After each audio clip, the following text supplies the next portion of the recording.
Mani, apa you bawa ni Mani? Ha? Ya Allah, Mani. Apa sudah jadi Mani? Mani, orang kebanyakan hantar ni semua plastik kecil-kecil Mani. You apa ni? Ha?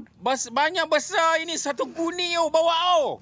Mau keluar ikan pakai minyak ke apa? Hui yo Mani. Satu guni kau weh. Lain macam Mani. Mani, saya bawa keluar. Ini sudah belah perut semalam. Okey, sudah belah perut tak apa. You kasih letak sebelah dulu. Okey, bawa keluar seekor-seekor. Wah, ikan tonsan.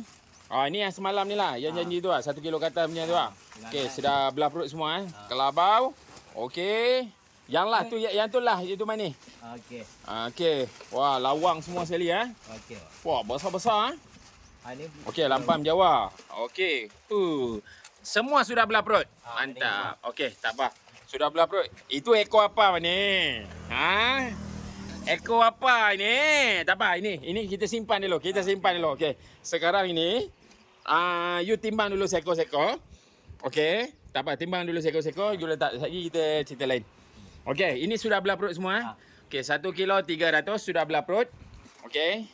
Angkat, you letak dalam sengki terus. Okey, yang ini 1 kilo 150 dah siap belah perut.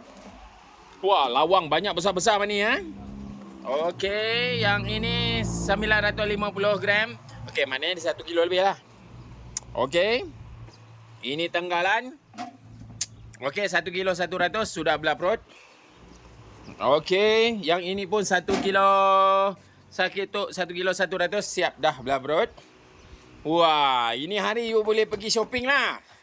Oh iyo, 1 kilo 500 ya, tenggalan sudah belah perut. Maknanya dia 16 tak lari. 1 kilo lebih dekat 16 tak lari tu. Okey. Yang ini 850 gram. Okey, tenggalan. Okey, yang ini ikan lampam lampam. Okey, yang ini 1 kilo tak lari. Okey. Alright. Dan kelabau. Kelabau belum belah perut kan? belum. Okey, saya tengok pun saya tahu. Okey, 1 kilo 900 kelabau. Lama Mani. Sudah penuh. Saya punya sengki kena buat sengki lain ni.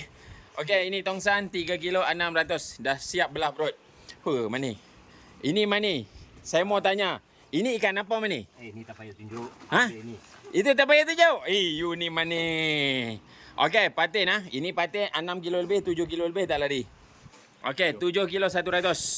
Alright, patin letak dalam tong ni terus. Okey. Alright. Patin patin, cik patin. Kau rezeki nelayan rezeki nelayan. Wah, ini 6 kilo 350. Cik patin. Ni Mani. You biar dalam guni lama-lama. Yang kasih angkat. Kasih angkat itu ikan. Itu apa semua mau tengok? Itu apa semua mau tengok? Lama Mani. Bila dapat? Baru kerja ni tadi Wah, tak boleh tak boleh. Okey. Ini tak boleh Sungai Perak bawah. Tak boleh. Ini Mani banyak pro. Dia kalau dia nganyut jaring dia jarang tak padu. Rezeki dia. 8 kilo 150. 8 kilo 150. Tak boleh lihat Sungai Perak Mani. Banyak cun Mani. Rezeki you rezeki you. Ini orang sudah. Apa lagi? Kasih turun lah. Okey, mantap. Rezeki tak salah alamat. Mantap Mani. Thank you.